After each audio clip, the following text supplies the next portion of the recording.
Hello नमस्कार दोस्तों, मैं अनार गोदरा स्वागत करता हूं एक बार फिर से आप सभी का सिखवाल के इस डिजिटल प्लेटफॉर्म पे। दोस्तों ठीक 7 बज चुके हैं और ठीक सही समय पे अपनी क्लास है जो प्रारंभ हो चुकी हैं। तो सभी का स्वागत है, सभी का अभिनंदन है।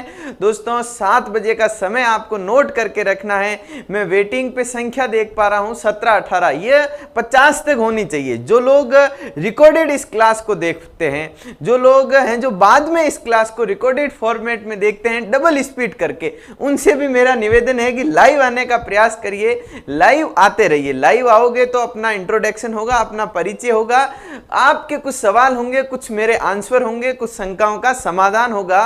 तो क्लास का मजा तो लाइव क्लास में है और बाकी आप रिकॉर्डेड फॉर्मेट में अपनी सुविधा के अकॉर्डिंग देखना चाहो तो देखते रहा करो। तो अपन क्या पढ़ रहे हैं दोस्तों? राज व्यवस्था, जो मानचित्रावली है, अपने सिखवाल की जो मानचित्रावली है, सिखवाल पब्लिकेशन की सुविख्यात पुस्तक मानचित्रावली का खंड र पढ़ रहे हैं। और खंड र किससे संबंधित है?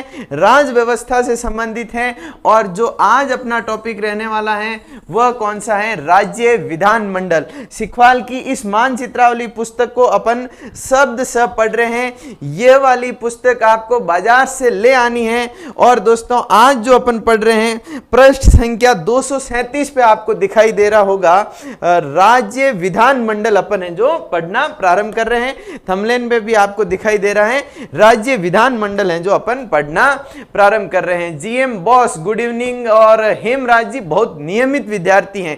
हेमराज जी से आप सीख सकते हो, नियमित हैं जो आते हैं क्लास में, लाइव क्लास लेते हैं, पूरी क्लास लेते हैं और मानचित्रावली को शायद वो भी साथ रखते होंगे।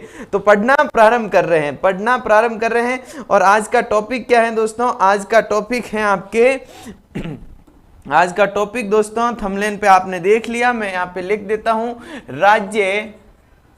राज्य विधानमंडल।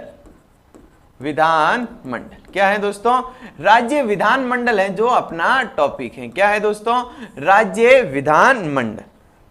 दोस्तों जब अपन है जो इस मानचित्रावली को पढ़ना प्रारंभ किया था तभी मैंने आपको बताया था कि अपन मानचित्रावली का कौन सा खंड पढ़ रहे हैं? खंड र है जो पढ़ रहे हैं। कौन सा खंड पढ़ रहे हैं? खंड र पढ़ रहे हैं। और खंड र की भी इकाई फर्स्ट पढ़ रहे हैं। कौन सी इकाई पढ़ रहे हैं? इकाई फर्स्ट पढ़ रहे हैं जो किससे संबंधित है? राज्य सरकार से संबंधित है। किससे संबंधित है? राज्य सरकार से संबंधित है। और पहली क्लास में ही मैंने आपको बताया था, पहली क्लास में ही बताया था कि जो राज्य सरकार होती है उसके 3 अंग होते हैं। राज्य की कार्यपालिका क्या होती है दोस्तों? राज्य की कार्यपालिका। और दोस्तों राज्य की विधायिका या विधानमंडल, राज्य विधानमंडल उसे कह सकते हैं, राज्य विधानमंडल। और राज्य की न्यायपालिका। क्या दोस्तों? राज्य की न्यायपालिका। पिछली क्लासों में अपन राज्य की कार्यपालिका पूर्ण रूप से पढ़ चुके हैं। आज जो अपन टॉपिक प्रारंभ कर रहे हैं वो क्या है दोस्तों? राज्य विधायिका या राज्य विधानमंडल है जो अपन पढ़ना प्रारंभ कर रहे हैं। बिल्कुल सभी का स्वागत है। शुभम मोदी जी, जेएम बॉस और धीर सिंह जी है ना, देशराज गुजर जी का भी स्वागत है, गुड इवनिंग है।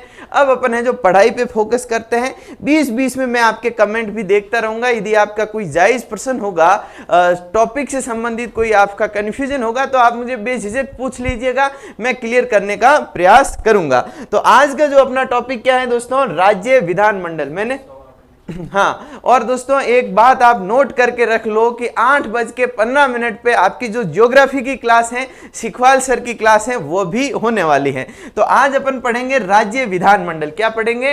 राज्य विधानमंडल।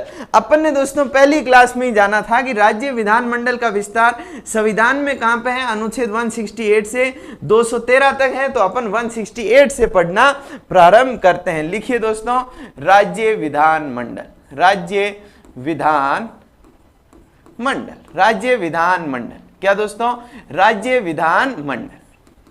दोस्तों राज्य विधानमंडल का काम क्या होता है? विधानमंडल मतलब विधान का निर्माण करना, यानी कि कानूनों का निर्माण करना। इसका कार्य क्या होगा?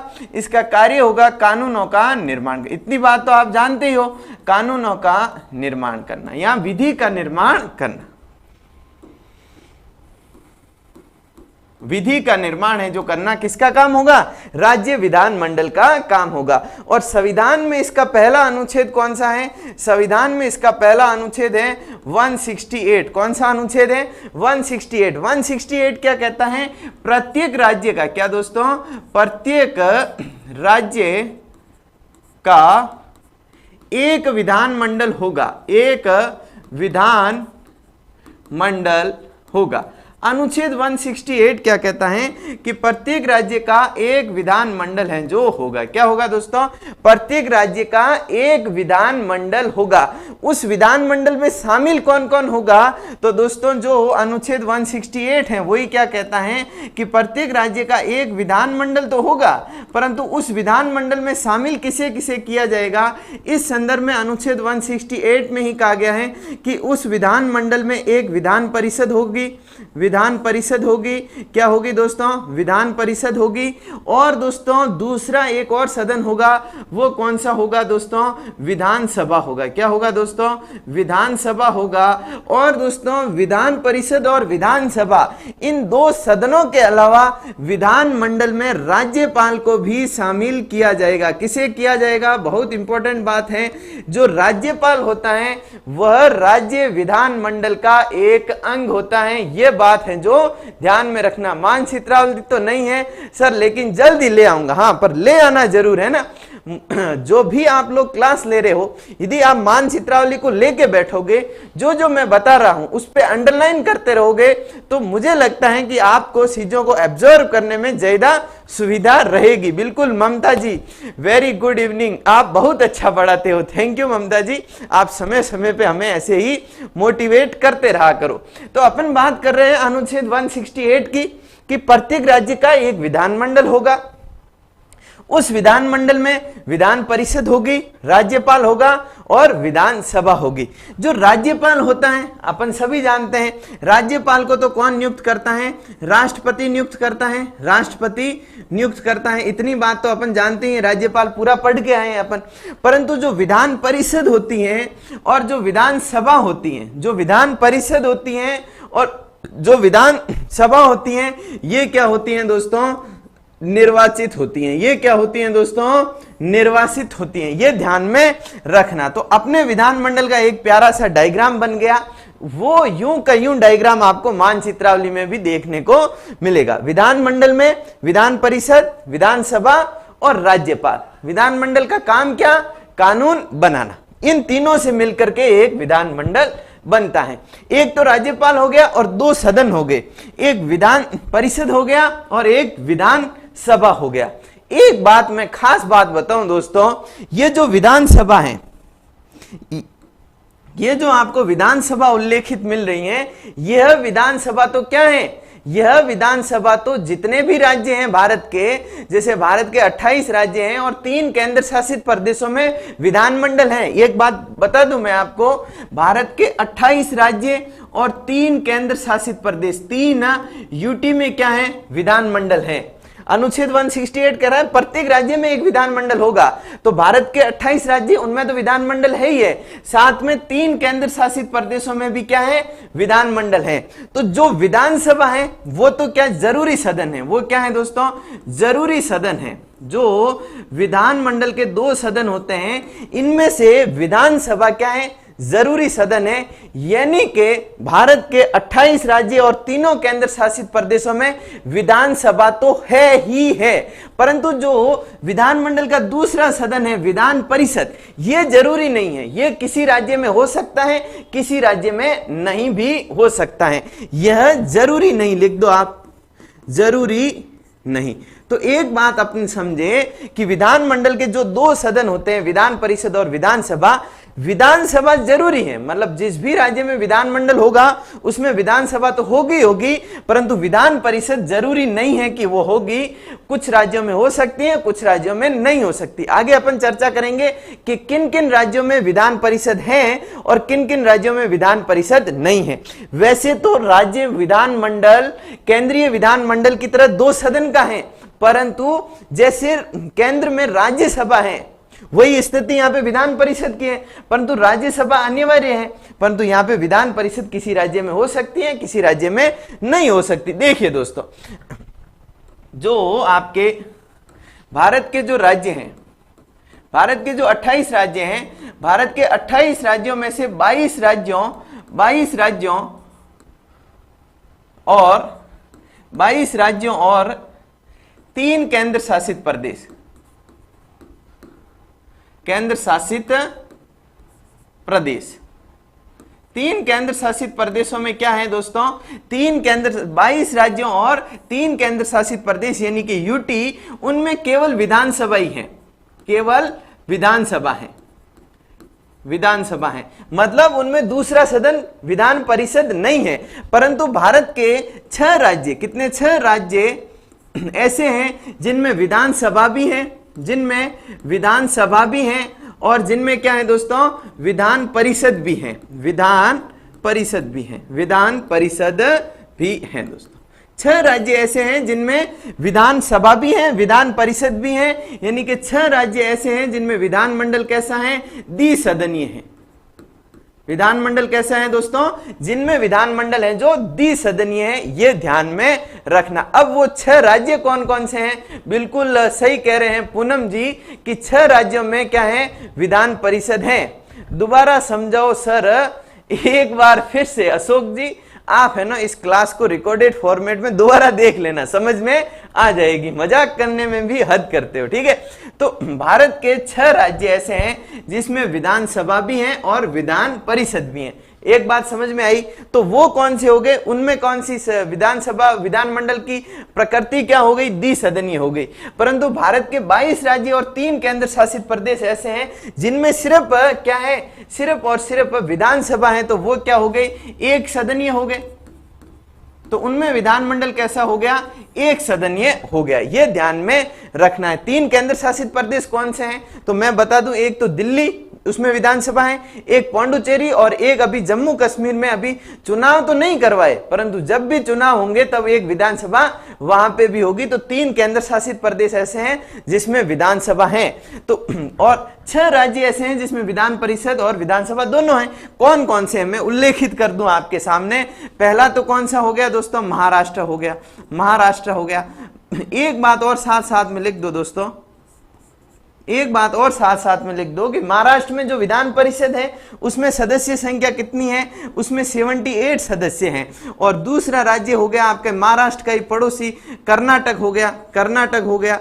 और कर्नाटक में जो विधान परिषद है उसमें सदस्य कितने हैं, 75 हैं। कई बार सुमेलित करने के लिए पूछा जाता है। और तीसरा जो कर्नाटक का पड़ोसी हो गया, कौन सा हो गया, आंध्र प्रदेश हो गया, आंध्र प्रदेश हो गया। आंध्र प्रदेश में भी क्या है, विधान परिषद है, उसमें है जो कितनी सीटें आंध्र प्रदेश में 50 सीटें हैं, ये भी देख लो। और 4 नंबर पे देख लो दोस्तों, 4 नंबर पे आंध्र प्रदेश का पड़ोसी तेलंगाना ले लो, तेलंगाना। तो तेलंगाना में विधान परिषद के सदस्यों की संख्या कितनी है, तेलंगाना में विधान परिषद के सदस्यों की संख्या 40 है। और 5वां ले लो, अपने उत्तरी भारत में आ जाओ और उत्तर प्रदेश ले लो, उत्तर प्रदेश ले लो। उत्तर प्रदेश में विधान परिषद है, सदस्य संख्या कितनी, 100। तो अब तक सर्वाधिक किसकी हो गई, सर्वाधिक सदस्य संख्या वाली विधान परिषद कहां पे है, उत्तर प्रदेश में। यह भी आप ध्यान में रख सकते हो। और जो छठा राज्य है वो कौन सा है, अपने बिहार। क्या है दोस्तों, जियो रे बिहार का लाला। तो बिहार है जो छठा राज्य है और उसमें जो विधान परिषद है उसमें सदस्य संख्या कितनी है, 75 है। कितनी है दोस्तों, 75 है। ये भी आप हैं जो ध्यान में रख सकते हो। तो दोस्तों भारत में 6 राज्य ऐसे हैं जिसमें विधानमंडल द्विसदनात्मक है। वो 6 राज्य कौन से हैं वो अपन ने उल्लेख कर दिया। परंतु दोस्तों ध्यान में रखना, विधान परिषद हो भी सकती है, नहीं भी हो सकती है, परंतु प्रत्येक राज्य में विधानसभा जरूर होगी। ये ध्यान में रखते हुए अपन को आगे बढ़ना है। अब इसके संवैधानिक उपबंधों पे आते हैं। और सबसे पहले कौन सा, देखो 2 सदन है। अपन ये जाना कि विधानमंडल के 2 सदन होते हैं, विधान परिषद और विधानसभा। तो आज अपन कौन से सदन पे फोकस करेंगे, विधान परिषद पे फोकस करेंगे। विधान परिषद को है जो पढ़ना प्रारंभ करेंगे। तो लिखिए दोस्तों, विधान परिषद, विधान परिषद, विधान परिषद को है जो अपन पढ़ना प्रारंभ कर रहे हैं। किसे पढ़ना प्रारंभ कर रहे हैं? विधान परिषद को पढ़ना प्रारंभ कर रहे हैं। तो विधान परिषद को पढ़ना प्रारंभ कर रहे हैं तो अपन इतनी बात जानते हैं कि विधान परिषद किसी राज्य में हो भी सकता है, नहीं भी हो सकता है। तो उसका गठन करना पड़ेगा, उसका सर्जन करना पड़ेगा। तो उसके गठन या सर्जन से संबंधित पहला अनुच्छेद कौन सा है? तो संविधान का पहला अनुच्छेद है 169। 169 है जो किससे संबंधित है? विधान परिषद के गठन, विधान परिषद के गठन या इसके सर्जन से संबंधित है। विधान परिषद के गठन या सर्जन से संबंधित है। अपन इतनी बात जानते हैं कि विधान परिषद किसी राज्य में हो भी सकता है, नहीं भी हो सकता है। तो जिस राज्य में विधान परिषद का गठन करना होगा वहां पे उसका गठन कैसे होगा, इसकी प्रक्रिया अनुच्छेद 169 में दे रखी है। क्या कह रखा है कि यदि किसी राज्य में विधान परिषद गठित करना होगा तो क्या करना होगा? सबसे पहले विधानसभा में, क्या दोस्तों, सबसे पहले विधानसभा में क्या करना होगा? सबसे पहले विधानसभा से विशेष बहुमत से क्या करना होगा? विधानसभा से विशेष बहुमत से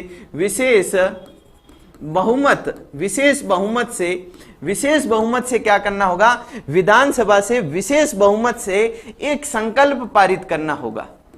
संकल्प पारित करना होगा, एक संकल्प है जो पारित करना होगा। भाई किसी भी राज्य में यदि विधान परिषद का गठन करना है तो सबसे पहले क्या करना है? विधानसभा से एक विशेष बहुमत से संकल्प पारित करना है। विशेष बहुमत का मतलब क्या हो गया? विशेष बहुमत का मतलब यह हो गया कि सामान्य बहुमत प्लस जिस दिन वोटिंग हो रही है उस दिन जो उपस्थित सदस्य हैं और जिन्होंने वोट दिया उनका कितना होना चाहिए? 1/3 सदस्यों का समर्थन भी होना चाहिए। बहुमत तो होना ही चाहिए, मतलब जो विधानसभा की टोटल संख्या है उसका 1/2 + 1, ये तो बहुमत तो होना ही चाहिए। साथ साथ में जिन्होंने वोट दिया उनका 1/3 सदस्यों का भी समर्थन होना चाहिए। इसे अपन कहते हैं विशेष बहुमत। तो विधान परिषद का गठन करना तो विधानसभा में पहले विशेष बहुमत से संकल्प पारित करो और उस संकल्प को पारित करके कहां भेज दो? संसद में भेज दो। कहां भेज दो? संसद में भेज दो। तो संसद के पास ये संकल्प जाएगा तो संसद विधि द्वारा, संसद क्या करेगी? विधि द्वारा क्या करेगी? संसद विधि द्वारा विधान परिषद का गठन करेगी। तो संसद क्या करेगी? विधि द्वारा विधान परिषद का गठन है जो कर लेगी। ये ध्यान में रखना। यदि विधान परिषद का गठन करना है तो विधानसभा से संकल्प पारित करना, विधानसभा से संकल्प पारित करके संसद भेजना और संसद क्या करेगी? एक विधि बनाएगी, एक कानून बनाएगी, एक एक्ट बनाएगी और उस एक्ट के द्वारा क्या हो जाएगा? विधान परिषद का गठन है जो हो जाएगा। ये ध्यान में रखना दोस्तों। हाँ जी, मुकेश कुमार जी, कंचन जी, सभी को नमस्कार, सभी को प्रणाम। बबली सैनी है ना, गुड इवनिंग आपको भी। क्लास को शेयर कर दो और दोस्तों क्लास में यदि नए हो तो क्या करना है? चैनल को सब्सक्राइब करना है और मेरा पढ़ाना यदि आपको ठीक लग रहा है तो लाइक का बटन भी जरूर दबा देना। पूनम जी क्या कर रहे हैं? सर मैं विश्वास बहुत से संकल्प, हाँ जी, पसंद है जो भी आप लिख पा रहे हो, क्योंकि स्क्रीन थोड़ी सी दूर है तो मैं ढंग से देख नहीं पा रहा हूं, है ना। कोई बात नहीं, मैं बाद में ये कमेंट जो आप कर रहे हो वो मैं क्लास के बाद देख लूंगा, कोई दिक्कत नहीं है ना। तो विधानसभा बनानी है तो ये है जो प्रक्रिया मैंने आपको बता दी। एक बात ध्यान में रखना कि जैसे विधान परिषद का गठन हुआ, जैसे विधान परिषद का सर्जन हुआ, वैसे ही उसे समाप्त किया जा सकता है। इसे है जो समाप्त किया जा सकता है।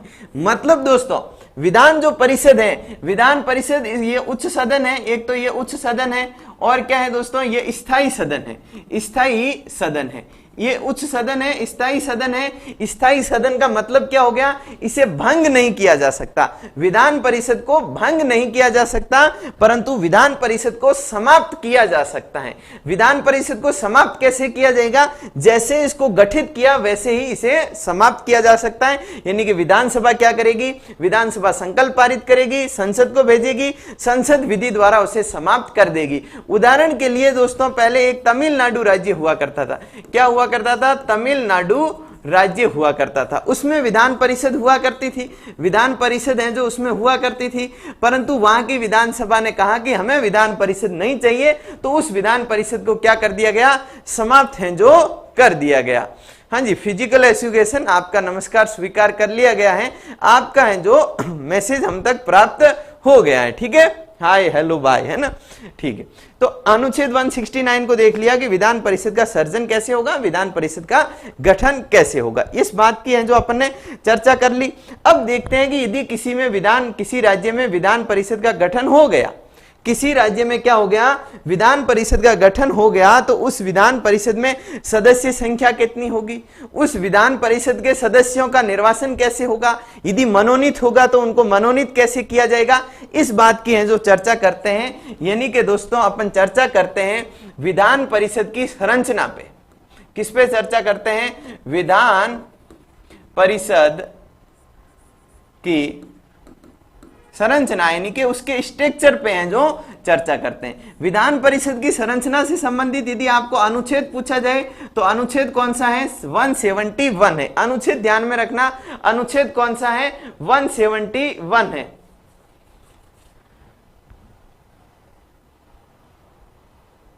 हाँ जी, अनुच्छेद कौन सा है, 171 है, किसके बारे में, विधान परिषद की संरचना के संदर्भ में जो अनुच्छेद है वो 171 है। यह कहता है यदि किसी राज्य में विधान परिषद का गठन किया जाएगा तो उसकी सदस्य संख्या कितनी होगी, उसकी सदस्य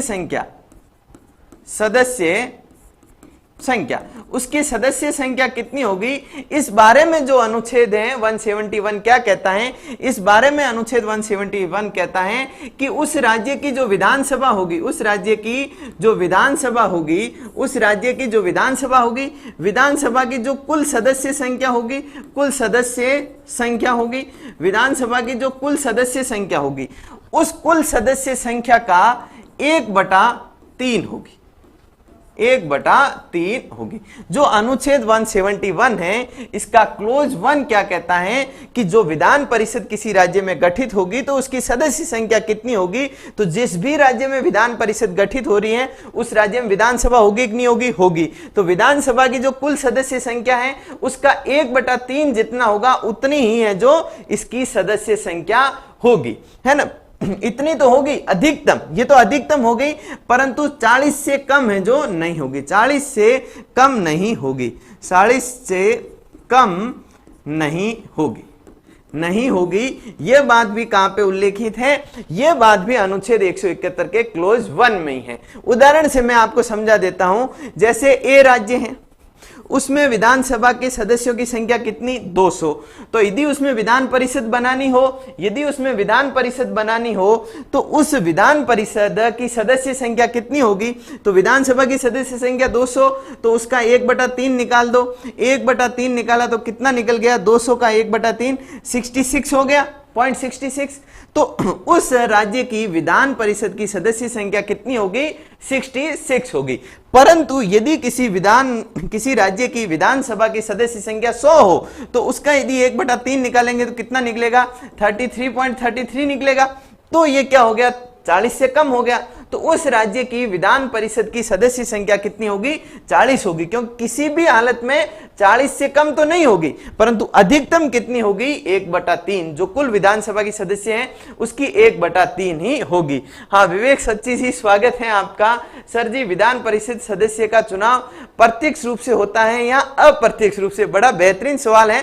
जब भी मैं आपके इन सदस्यों की निर्वाचन की बात करूंगा तब मैं आपको बताऊंगा। दोस्तों यदि आप, अभी मैं आपको बता देता हूं, वैसे उस समय और मैं जिक्र कर लूंगा, अभी आपने पूछा है तो मैं बता देता हूं कि जो विधान परिषद के सदस्यों का चुनाव होता है, जो विधान परिषद के सदस्यों का चुनाव होता है उसमें जनता इन्वॉल्व नहीं होती और न ही जनता के प्रतिनिधि होते हैं, परंतु जो उसका एक निर्वाचन मंडल बनता है, जो विधान परिषद के सदस्यों को निर्वाचित करने हेतु जो निर्वाचन मंडल बनता है वह उनका चुनाव करवाते हैं। तो जनता के संदर्भ में कहेंगे तो अप्रत्यक्ष रूप कह सकते हैं, परंतु निर्वाचन मंडल के संदर्भ में कहेंगे तो वो है जो प्रत्यक्ष रूप हो जाता है, ये ध्यान में रखना। तो अपन ने सदस्य संख्या पे बात की, अनुच्छेद 171 का ये क्लोज 1 ये कहता है कि सदस्य संख्या कितनी होगी, 1/3 होगी, परंतु 40 से कम किसी भी हालत में नहीं होगी। अब जितने भी सदस्य होंगे उनका निर्वाचन कैसे होगा, उनकी नियुक्ति कैसे होगी, उनको मनोनयन किया जाएगा तो किन्हें मनोनयन किया जाएगा,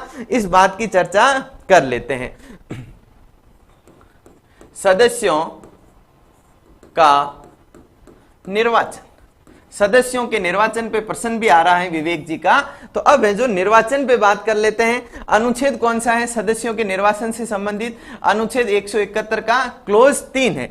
तो जो विधान परिषद होगी दोस्तों, जो विधान परिषद होती हैं, जो विधान परिषद होती हैं, उस विधान परिषद के कुछ सदस्य तो क्या होते हैं, कुछ सदस्य तो निर्वासित होते हैं। विधान परिषद के कुछ सदस्य तो क्या होते हैं, निर्वासित होते हैं, परंतु कुछ सदस्यों को राज्यपाल द्वारा मनोनीत किया जाता है। क्या किया जाता है, राज्यपाल द्वारा कुछ सदस्यों को मनोनीत किया जाता है। जो सदस्य निर्वासित होंगे, जो सदस्य निर्वासित होंगे उनके लिए क्या होगा, एक निर्वाचन मंडल होगा। क्या होगा दोस्तों, एक निर्वाचन मंडल होगा, एक निर्वाचन मंडल होगा। विधान परिषद के जितने भी सदस्य होंगे उनमें से कुछ सदस्य निर्वासित होंगे, कुछ सदस्य मनोनीत होंगे। जो सदस्य निर्वासित होंगे उनके लिए एक निर्वाचन मंडल होगा। उस निर्वाचन मंडल में किसे किसे शामिल किया जाएगा, तो दोस्तों मैं आपको एक एक करके उल्लेखित कर देता हूं कि उस निर्वाचन मंडल में सभी जो नगरीय निकाय हैं, जो नगरीय निकाय है, नगरीय निकाय, जो सभी नगरीय निकाय हैं, उन नगरीय निकायों के सदस्य, मतलब जो निर्वाचन मंडल होगा उसमें पार्षद सारे के सारे पार्षद शामिल होंगे। जैसे राजस्थान में 240 नगरीय निकाय हैं, उन नगरीय निकायों में जितने भी पार्षद हैं वह निर्वाचन मंडल में शामिल होंगे। और कौन होंगे निर्वाचन मंडल में शामिल, विधानसभा के सभी सदस्य, विधानसभा के सभी सदस्य, विधानसभा के सभी सदस्य। और विधानसभा के सदस्यों को चयनित किसने किया, निर्वाचित किसने किया, जनता ने किया। तो एक तरीके से जनता द्वारा इनडायरेक्ट रूप से क्या हो रहे हैं, विधान परिषद के सदस्य निर्वाचित हो रहे हैं, अप्रत्यक्ष रूप से। यदि निर्वाचन मंडल के संदर्भ में देखोगे तो प्रत्यक्ष रूप से, और जनता के संदर्भ में देखोगे तो अप्रत्यक्ष रूप से। शायद विवेक जी आपका कंफ्यूजन है जो क्लियर हो गया होगा। बिल्कुल पूनम जी कह रहे हैं अनुच्छेद 171 का क्लोज 3, हाँ बिल्कुल यही क्लोज है। देखिए, तो विधान परिषद के सभी सदस्य उसके निर्वाचन मंडल में शामिल होंगे। और कौन होंगे इसके निर्वाचन मंडल में शामिल दोस्तों, जो 3 वर्ष पुराने जो ग्रेजुएट हैं, जो स्नातक हैं, जो मतलब 3 वर्ष हो गए, 3 वर्ष पहले जिन्होंने ग्रेजुएशन की डिग्री कर ली, वो निर्वाचन मंडल में शामिल होंगे। यानी कि यदि भविष्य में राजस्थान में विधान परिषद बनती है तो अपन जैसे कुछ लोगों को वोट देने का अधिकार मिलेगा। ये भी है जो ध्यान में रखना, सभी को नहीं मिलेगा। जिन्होंने ग्रेजुएशन 3 साल पहले कर ली उनको है जो क्या मिल जाएगा, उन्हें है जो वोट देने का अधिकार मिल जाएगा। 3 वर्ष पुराने स्नातक यानी कि ग्रेजुएट स्नातकों को है जो निर्वाचन मंडल में शामिल किया जाएगा। और किसे शामिल किया जाएगा, तो 3 वर्ष पुराने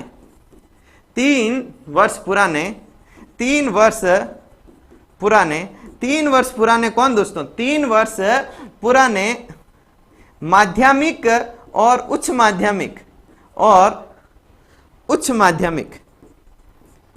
माध्यमिक विद्यालयों के शिक्षक, माध्यमिक और उच्च माध्यमिक विद्यालयों के शिक्षक, मतलब कि जो फर्स्ट ग्रेड और सेकंड ग्रेड श्रेणी के शिक्षक होते हैं उन्हें निर्वाचन मंडल में शामिल किया जाता है। तो निर्वाचन मंडल में इनको शामिल कर दिया। इनमें से सभी को कहा, नगरीय निकाय वालों को कहा कि जो विधान परिषद होगी उसके 1/3 सदस्यों को आप निर्वाचित कर देना। जो विधानसभा के सदस्य थे उन्हें कहा कि जो भी विधान परिषद होगी उसके 1/3 सदस्यों को आप निर्वाचित कर देना। और 3 वर्ष के जो पुराने स्नातक थे, जो 3 वर्ष वर्ष के पुराने ग्रेजुएट थे जो अभी भी बेरोजगार हैं, उनको क्या बोला कि आप हैं जो क्या करना, 1/12 सदस्यों के लिए हैं जो वोट दे देना, उनको निर्वासित कर देना। और 3 वर्ष पुराने के जो शिक्षक हैं, जो फर्स्ट ग्रेड और सेकंड ग्रेड शिक्षक हैं, उन्हें कहा कि आप भी 1/12 सदस्यों को क्या कर लेना, निर्वासित हैं जो कर लेना। यह निर्वाचन मंडल होगा और ये इतने इतने सदस्यों को क्या करेगा, निर्वासित करेगा। याद रखने की कोई झंझट नहीं है, क्योंकि 1/3 1/3 2 है, 1/12 1/12 2 है, तो आसानी से वो है जो आपको याद हो जाएगा। अगर बात करें मनोनीत की कि भाई कितने सदस्य मनोनीत होंगे, तो मनोनीत की बात करें तो दोस्तों इसमें कहा गया है कि जो विधान परिषद होगी उसकी कुल संख्या का 1/6 सदस्य राज्यपाल द्वारा, किसके द्वारा दोस्तों, राज्यपाल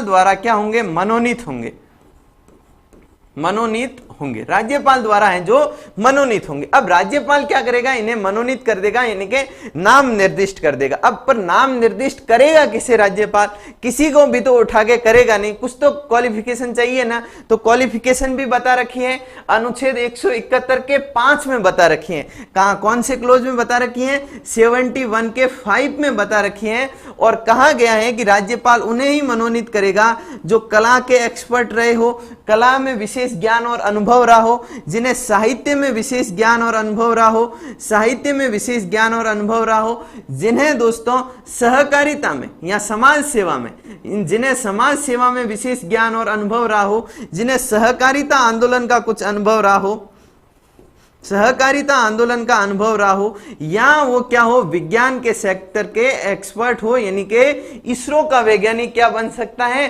विधान परिषद का सदस्य है जो बन सकता है। तो दोस्तों जो विधान परिषद होगी उसके जो टोटल सदस्य होंगे उनमें से कुछ सदस्यों को तो क्या किया जाएगा, एक निर्वाचन मंडल द्वारा निर्वासित किया जाएगा, कुछ सदस्यों को राज्यपाल द्वारा क्या किया जाएगा, मनोनीत किया जाएगा। और जो मनोनीत किए जाएंगे वह कला, साहित्य और समाज सेवा से क्या होने चाहिए, सहकारिता और विज्ञान से संबंधित होने चाहिए। यह बात है जो आपको ध्यान में रखनी है। विवेक जी, आपका कंफ्यूजन क्लियर हो गया क्या? जनता के संदर्भ में बात करोगे तो अप्रत्यक्ष रूप से, और निर्वाचन मंडल के संदर्भ में बात करोगे तो प्रत्यक्ष रूप से जो विधान परिषद के सदस्य क्या होते हैं, निर्वासित होते हैं। बिल्कुल पूनम जी लगातार हैं जो कमेंट कर रहे हैं।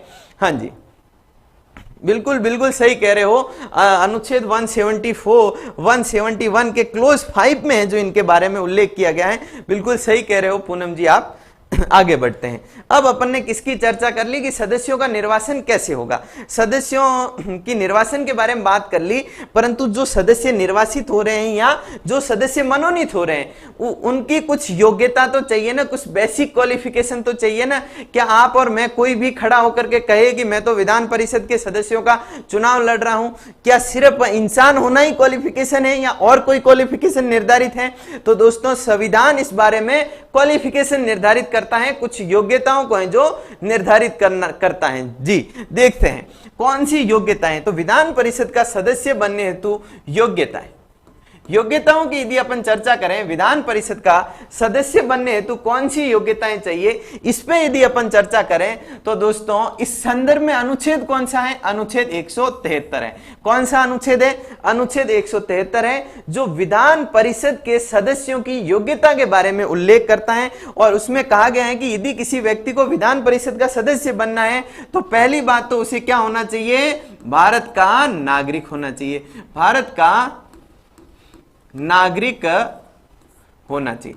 पहली बात तो उसे भारत का नागरिक होना चाहिए। दूसरी बात क्या, दूसरी बात उसे 30 वर्ष की आयु प्राप्त कर ली हो, 30 वर्ष की आयु प्राप्त कर ली हो। मतलब विधान परिषद का यदि किसी व्यक्ति को सदस्य बनना है तो भारत का नागरिक होना चाहिए। अपन सभी इस क्वालिफिकेशन में क्वालिफाइड, परंतु जैसे ही 30 वर्ष वाली क्वालिफिकेशन आई, अपन में से अधिकतर सदस्य हो गए बाहर। परंतु जो व्यक्ति 30 वर्ष की आयु प्राप्त कर चुका है वह क्या हो सकता है, विधान परिषद का सदस्य बन सकता है। अब हाँ जी, आर्टिकल 173 हेमराज जी कह रहे हैं आर्टिकल 173, कौन सा कह रहे हो, आर्टिकल 173 योग्यताओं का, बिल्कुल आर्टिकल 173 है। अब देखिए तीसरी योग्यता क्या बताई कि संसद द्वारा निर्धारित अन्य योग्यताएं। भाई ये दो योग्यताएं तो चाहिए, साथ साथ में संसद ने यदि कोई और योग्यताएं निर्धारित की है तो वह भी होनी चाहिए। संसद द्वारा निर्धारित अन्य योग्यताएं, संसद द्वारा निर्धारित अन्य योग्यताएं भी होनी चाहिए। अब संसद ने कौन कौन सी योग्यताएं निर्धारित कर ली दोस्तों? संसद ने एक अधिनियम पारित किया, जनप्रतिनिधि अधिनियम 1971।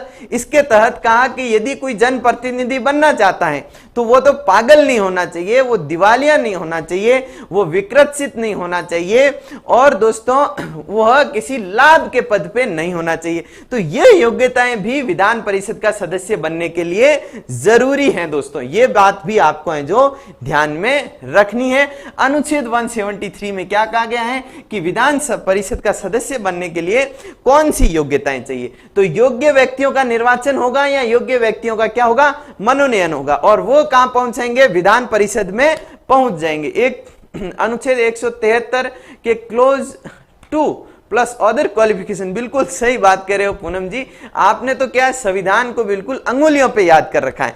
और दोस्तों बाकी विद्यार्थी भी यदि चाहते हैं कि संविधान का एक एक अनुच्छेद और उस अनुच्छेद का एक एक क्लोज यदि आपको याद हो, संविधान का एक एक अनुच्छेद, संविधान के एक एक अनुच्छेद का सब क्लोज यदि आपको याद हो और आप उसको डीप से पढ़ना चाहते हो, आप संविधान को गहराई से पढ़ना चाहते हो, तो मैं दोस्तों आपको एक निवेदन करूंगा छोटा सा। और यदि आप मेरे से संविधान पढ़ना चाहते हो, पूरे के पूरे 365 अनुच्छेद, जो 365 अनुच्छेद हैं, उन 365 अनुच्छेदों को पूरे के पूरा पढ़ना चाहते हो, क्रमबद्ध ढंग से पढ़ना चाहते हो, पूरी नेशनल पॉलिटी, पूरी स्टेट पॉलिटी को गहराई से पढ़ना चाहते हो, कॉन्स्टिट्यूशनल हिस्ट्री को पढ़ना चाहते हो, और अन्य जितने भी आयोग हैं, राष्ट्रीय एकीकरण है, जितने सारे टॉपिक जो पॉलिटी से संबंधित हैं उनको पढ़ना चाहते हो, तो आप इस कोर्स में आ सकते हो। लगभग 150 वीडियो लेक्चरर मिलेंगे आपको मात्र 99 रुपए में।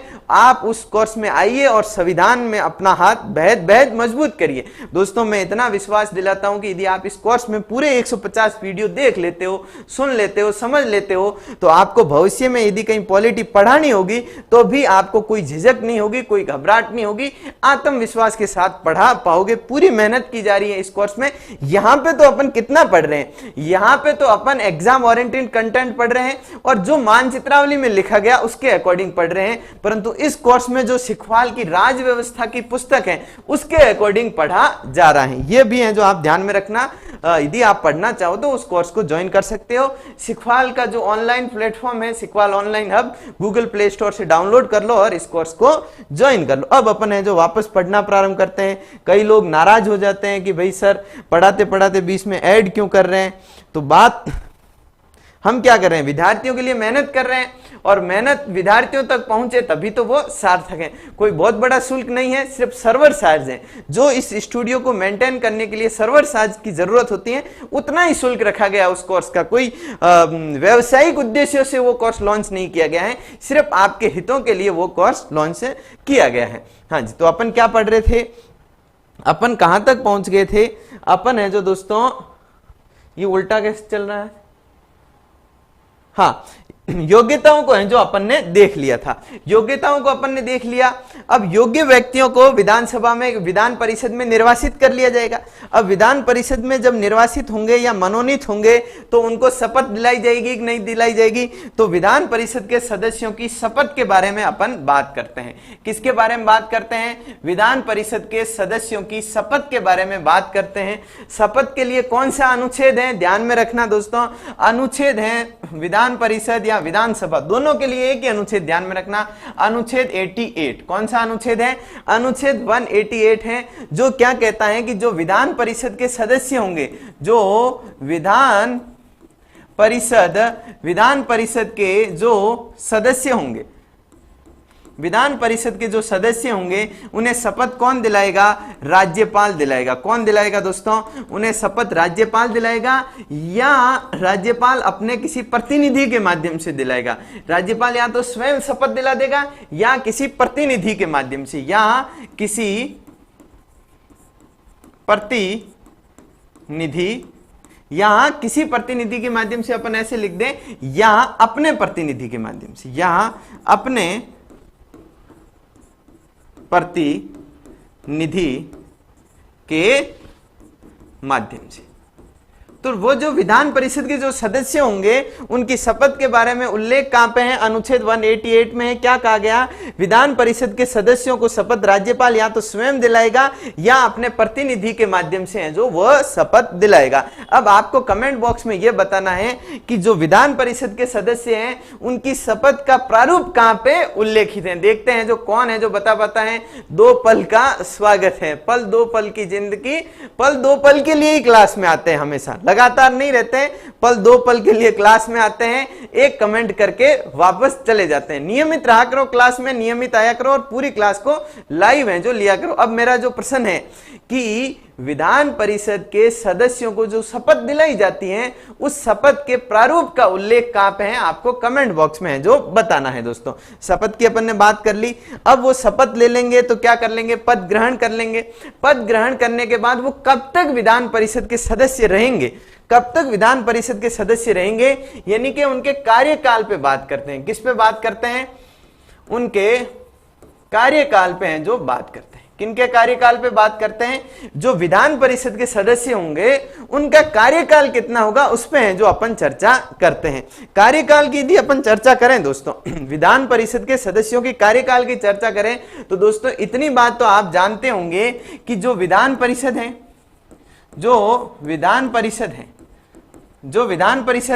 वो तो क्या है? स्थायी सदन है। मैंने पहले आपको बताया है स्थायी सदन है। स्थायी सदन है। बात कहां पे लिखी हुई है? अनुच्छेद 172 के क्लोज 2 में लिखी हुई है कि विधान परिषद स्थायी सदन है।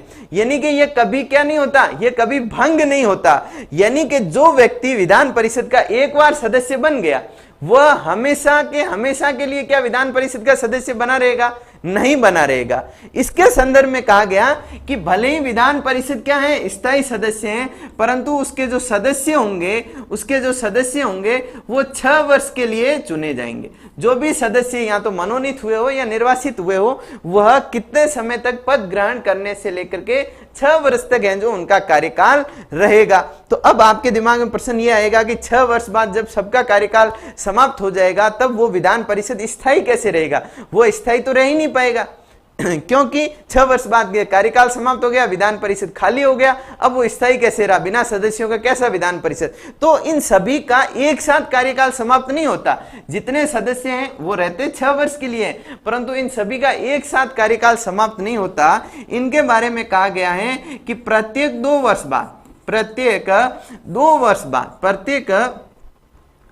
वर्ष बाद कुल जो सदस्य हैं उसके 1/3 सदस्य क्या हो जाएंगे? 1/3 सदस्य सेवानिवृत्त होंगे।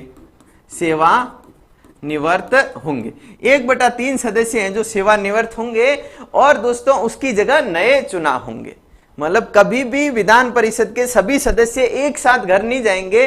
प्रत्येक 2 वर्ष बाद क्या होगा? प्रत्येक 2 वर्ष बाद 1/3 सदस्य सेवानिवृत्त होंगे और उसकी जगह नए चुनाव होंगे और वो 6 वर्ष के लिए पद ग्रहण कर लेंगे। बिल्कुल शोभा मोदी जी बिल्कुल सही कह रहे हो कि तीसरी अनुसूची में है जो इनके शपथ का प्रारूप उल्लेखित है। बिल्कुल करेक्ट है ना? ऐसे आंसर दिया करो, सभी लोग हैं जो आंसर दिया करो। हाँ जी, पूनम जी क्या कह रहे हैं? 2 वर्ष बाद रिटायर्ड होते रहते हैं। बिल्कुल सही कह रहे हो, प्रत्येक 2 वर्ष बाद 1/3 सदस्य रिटायर्ड होते रहते हैं। बिल्कुल पूनम जी, आप हैं जो हर प्रश्न का, हर तथ्य को बिल्कुल सटीकता के साथ शेयर कर रहे हो।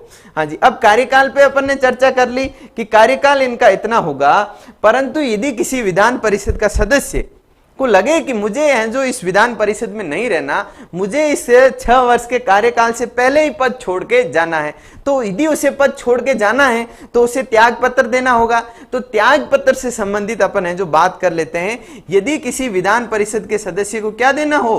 त्याग पत्र देना हो, तो वह त्याग पत्र किसे देगा? भाई कार्यकाल 6 वर्ष है, 6 वर्ष से पहले यदि किसी को पद छोड़ना हो तो क्या देना होगा? त्याग पत्र देना होगा। और त्याग पत्र वो किसे देगा? सभापति को देगा। किसे देगा दोस्तों? सभापति को है जो वह त्याग पत्र देगा। अब आप कहोगे ये सभापति कौन आ गया, इसके बारे में भी बता दो। तो सभापति क्या है? यह विधान परिषद का एक पदाधिकारी है, एक विधान परिषद का अधिकारी है। तो इसके बारे में भी अपन चर्चा करते हैं। अगला अनुच्छेद लेते हैं दोस्तों। अगला अनुच्छेद, यहाँ अगला पॉइंट लेते हैं विधान परिषद के पदाधिकारी। लिखिए दोस्तों, विधान परिषद के पदाधिकारी। अनुच्छेद की बात करें तो अनुच्छेद कौन सा है, लिखिए कमेंट बॉक्स में। अनुच्छेद 182 है ना, अनुच्छेद 182 किसके बारे में है, विधान परिषद के सभापति के बारे में और उपसभापति के बारे में, यानी कि विधान परिषद के पदाधिकारियों के बारे में कौन सा अनुच्छेद है, अनुच्छेद 182 है। इसके बारे में इसमें कहा गया है कि विधान परिषद के दो हैं जो पदाधिकारी होंगे। कौन कौन, एक सभापति होगा, एक सभापति होगा, और दूसरा कौन होगा, उपसभापति होगा। दूसरा कौन होगा, उपसभापति होगा। उपसभापति, दो महत्वपूर्ण पदाधिकारी होते हैं, सभापति और उपसभापति। अब जो दूसरा प्रश्न अपने दिमाग में ये आएगा कि ये दो तो पदाधिकारी हो गए, परंतु इनका निर्वाचन कैसे होगा, परंतु इनका निर्वाचन या इनका चयन कैसे होगा। तो इनका क्या होता है दोस्तों, निर्वाचन होता है। और निर्वाचन कौन करते हैं, जो विधान परिषद के सदस्य होते हैं वही अपने में से किसी को सभापति बना देंगे, किसी को उपसभापति बना देंगे। तो यदि बात करें निर्वाचन की तो क्या, विधान परिषद के सदस्य, विधान परिषद के सदस्य अपने में से ही किसी सदस्य को इस हेतु निर्वाचित करेंगे। क्या होंगे, जो विधान परिषद के सभापति और जो उपसभापति होते हैं वो क्या होते हैं, निर्वाचित होते हैं, नियुक्त नहीं होते। ये ध्यान में रखना दोस्तों। और निर्वाचित उन्हें कौन करता है, विधान परिषद के सदस्य करते हैं, और वो विधान परिषद के सदस्यों में से ही एक सदस्य होता है। जैसे ही वो निर्वाचित हो जाते हैं तो क्या उन्हें शपथ दिलाई जाएगी कि नहीं दिलाई जाएगी, आप सभी कहोगे कि हाँ भाई उन्हें निर्वाचित हुए हैं तो विधान परिषद के सभापति या उपसभापति के रूप में वो शपथ भी लेंगे या नहीं लेंगे, नहीं लेंगे। तो एक बहुत खास बात है जो नोट लगा के लिखो आप, स्टार लगा के, कि जो विधान परिषद के सभापति और उपसभापति होते हैं वह शपथ नहीं लेते, वह हैं जो शपथ नहीं लेते।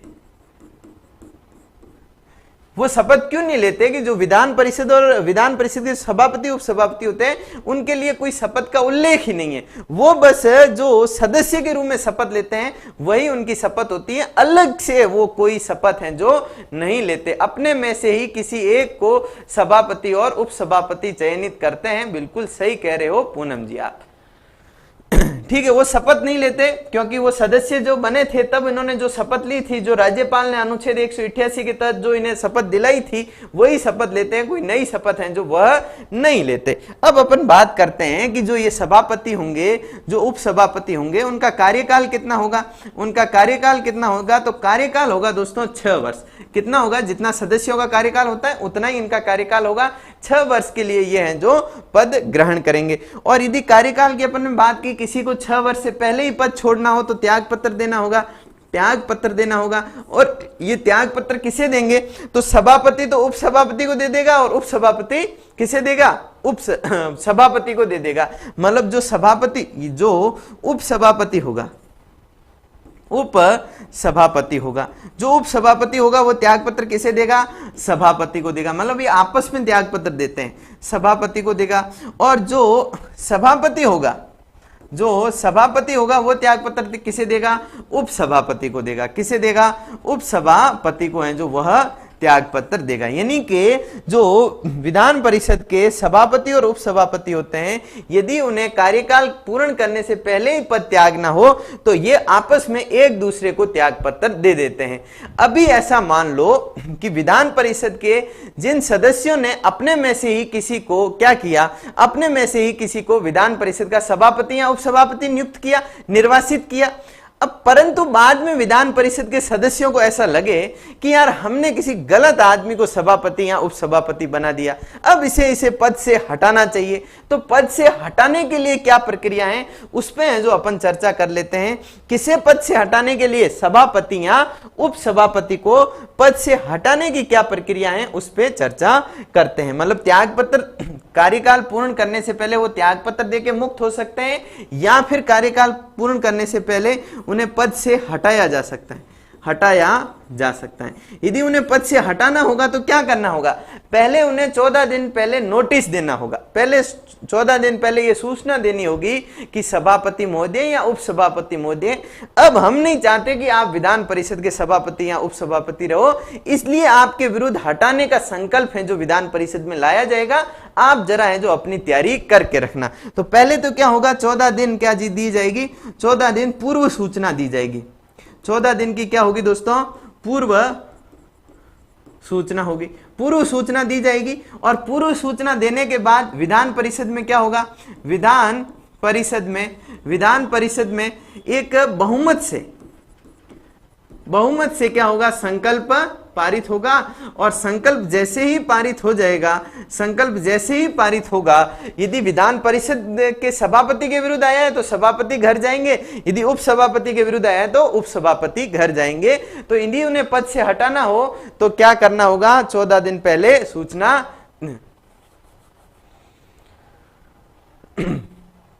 हाँ, शपथ नहीं लेते, वह सिर्फ है सदस्य के रूप में शपथ लेते हैं। बिल्कुल पूनम जी सही कह रहे हो आप।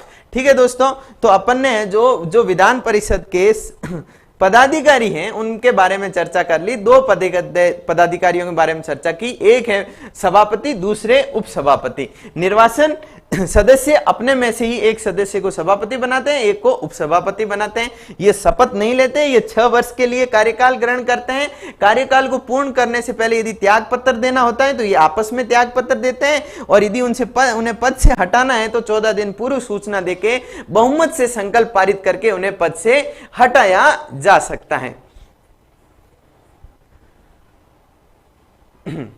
ठीक है, ये बात है जो आपको ध्यान में रखनी है। अब अपन है जो अगले पॉइंट पे डिस्कस करते हैं। अगला पॉइंट कौन सा है दोस्तों,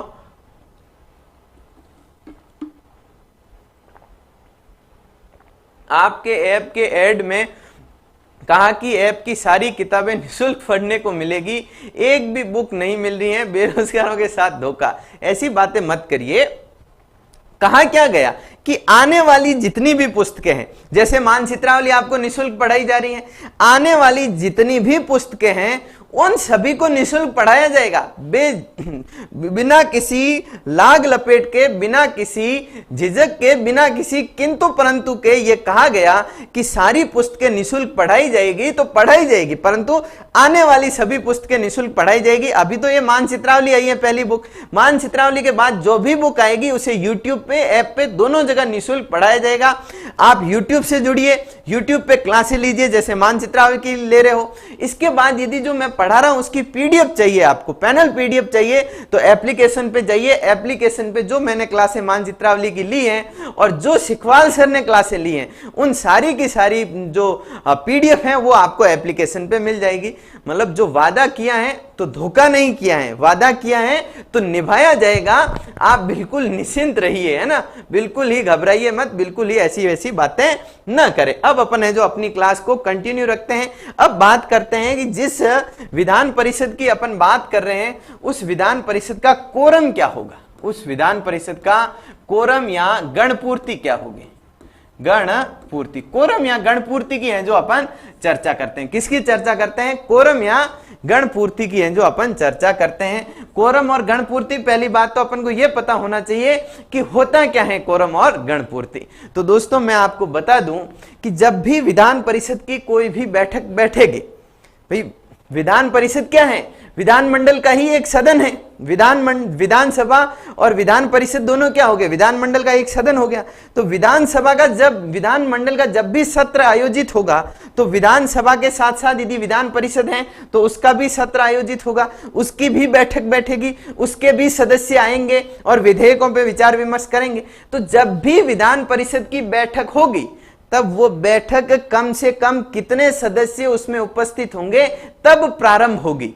कम से कम जो उपस्थिति चाहिए उसे अपन कोरम और गणपूर्ति कहते हैं। तो इस संदर्भ में जो अनुच्छेद है बड़ा इंपॉर्टेंट है दोस्तों, यहां से प्रश्न आया भी है। कौन से एग्जाम में आया था, आपके जो पिछला पीटीआई का एग्जाम हुआ था उसमें आया था कि विधान परिषद और विधान सभा के कोरम का उल्लेख कौन से अनुच्छेद में है? 189 के क्लोज 3 में। ये क्लोज ही पूछा गया था, ऑप्शन ही अच्छे थे। 189, 189 क्लोज 1, 189 क्लोज 2, 189 क्लोज 3, इस प्रकार के ऑप्शन थे। और इस प्रश्न को हल वही कर पाया था जो मानचित्रावली पढ़ के एग्जाम देने गया था। तो कोरम बड़ा इंपॉर्टेंट है, कोरम से प्रश्न है जो आते हैं। और कोरम के संदर्भ में क्या कहा गया कि विधान परिषद की बैठक तभी प्रारंभ होगी जब विधान परिषद की कुल जो सदस्य संख्या है, कुल सदस्य संख्या का क्या हो? 1/3 कुल सदस्य संख्या का सॉरी 1/3 नहीं, कुल सदस्य संख्या का 1/10, कुल सदस्य संख्या का 1/10 सदस्य क्या हो? उपस्थित हो, तभी है जो कोरम पूर्ण होगा, तभी है जो विधान परिषद की बैठक प्रारंभ होगी।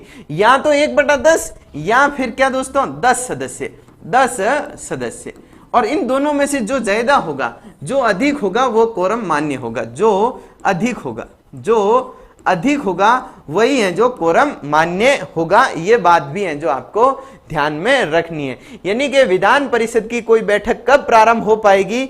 जब उसकी कुल सदस्य संख्या का 1/10, यानी कि किसी विधान परिषद की सदस्य संख्या मान लो कि 100 है, तो इसका 1/10 कितना हो गया? उसका 1/10 10 हो गया। तो जब 10 सदस्य उपस्थित हो जाएंगे तब बैठक प्रारंभ हो जाएगी, अन्यथा बैठक प्रारंभ नहीं होगी। ये बात भी है जो आपको क्या रखनी है? ध्यान में रखनी है। आपको बता दूं सर जी, पीडीएफ नहीं मिल रही है, मानचित्रावली वाली बुक भी नहीं है, ऐसी बात नहीं होनी चाहिए। मैं टेक्निकल टीम से बात करूंगा। एप्लीकेशन पे मानचित्रावली का कोर्स बना रखा है, और उस पे पीडीएफ भी मिल रही है, ठीक है। और बाकी मैं टेक्निकल टीम से बात कर लूंगा, आपकी इस शंका का भी समाधान हो जाएगा। बिल्कुल पूनम जी सही कह रहे हैं, 1/10 है जो कोरम जरूरी। आप कोई भी कमेंट करें, मेरी एक आपसे निवेदन है कि आप कोई भी कमेंट करें तो एक बार कमेंट कर ले। एक बार कमेंट करने से मैं पढ़ वैसे ही लूंगा, सभी के कमेंट देखता हूं, आपकी बात मेरे तक पहुंच जाएगी। आप धड़ाधड़ कमेंट करके 50 एक कमेंट कर देते हो, उसका कोई मतलब नहीं बनता, ठीक है। आपकी बात सुन ली, आपकी बात आगे तक पहुंचा दी जाएगी। और है, यदि आपने एप्लीकेशन डाउनलोड करके देखा है तो वहां मानचित्रावली का कोर्स है दोस्तों। हाँ जी, अब कोरम की बात कर ली। लगभग हैं जो अपने जितने भी विधान परिषद से संबंधित जो भी उपबंध हैं, लगभग अपन ने देख लिए। अब बात करते हैं राजस्थान की।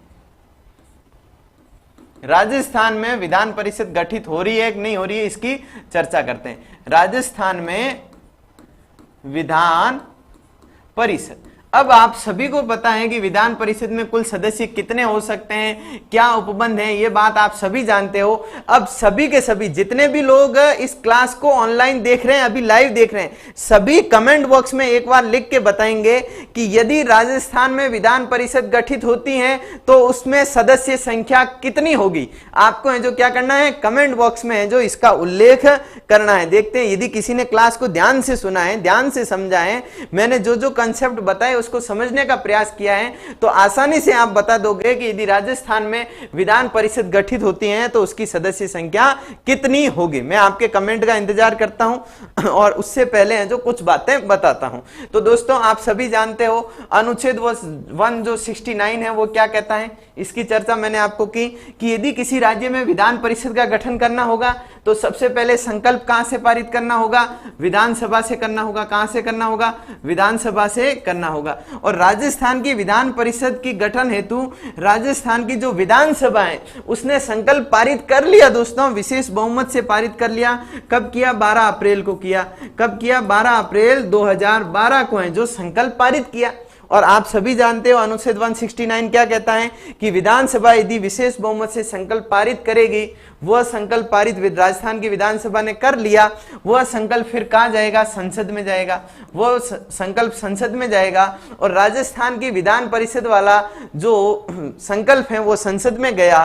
और संसद में कब गया दोस्तों, तो दोस्तों देखिए 6 अगस्त को। कब दोस्तों, 6 अगस्त 6 अगस्त 2013 को ये वाला संकल्प है जो राज्यसभा में रखा गया। कौन सा? राजस्थान की विधान परिषद के गठन वाला राज्यसभा में है जो उसे रखा गया। कहाँ रखा गया?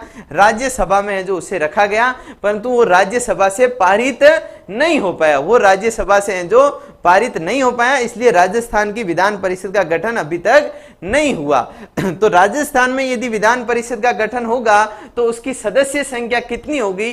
किसी ने नहीं बताया क्या? हाँ जी, मोदी जी ने बताया है। मोदी जी ने बिल्कुल सही बताया, 66 होगी। 66 क्यों होगी? क्योंकि अपन सभी जानते हैं अनुच्छेद कौन सा? अनुच्छेद 171 का क्लोज 1 क्या कहता है कि जो विधान परिषद गठित होगी उसकी सदस्य संख्या कितनी होगी? विधानसभा की जो सदस्य संख्या है, विधानसभा की जो सदस्य संख्या है उसका 1/3 होगी, उसका 1/3 होगी। राजस्थान में विधानसभा की सदस्य संख्या 200 का यदि 1/3 निकाले तो कितना आता है? 66.66 आता है। कितना आता है? 66.66 आता है। तो राजस्थान की विधान परिषद के संदर्भ में जो विधानसभा संकल्प पारित हुआ उसमें राजस्थान की विधान परिषद की सीटें कितनी बताई गई? 66 हैं जो बताई गई। यदि विधान परिषद बनती है तो 66 सीट है जो होगी। किसी ने 65 बताई है और पूनम जी 66 बता रहे हैं। बिल्कुल सही बता रहे हैं। आपसे तो उम्मीद थी कि आप सही बताओगे। यदि आप थोड़ा बहुत मैथ का कैलकुलेशन जानते हो और यदि आपने थोड़ी सी भी क्लास को ध्यान से सुना है तो बड़ा सिंपल प्रश्न था। अब प्रश्न तो अब मैं कठिन पूछूंगा आपसे। अब मेरा प्रश्न यह है कि आप सभी जानते हो कि 1/6 सदस्यों को क्या किया जाता है? राज्यपाल द्वारा मनोनीत किया जाता है विधान परिषद में। यदि राजस्थान में विधान परिषद बनती है तो राज्यपाल कितने सदस्यों को मनोनीत करेगा? यह कमेंट बॉक्स में है जो आपको बताना। बिल्कुल पूनम जी आपने बिल्कुल सही निकाल के बताया। अब मेरा प्रश्न यह है कि राजस्थान में क्या बन जाए? विधान परिषद बन जाए तो उसकी सदस्य संख्या कितनी होगी? 66 होगी।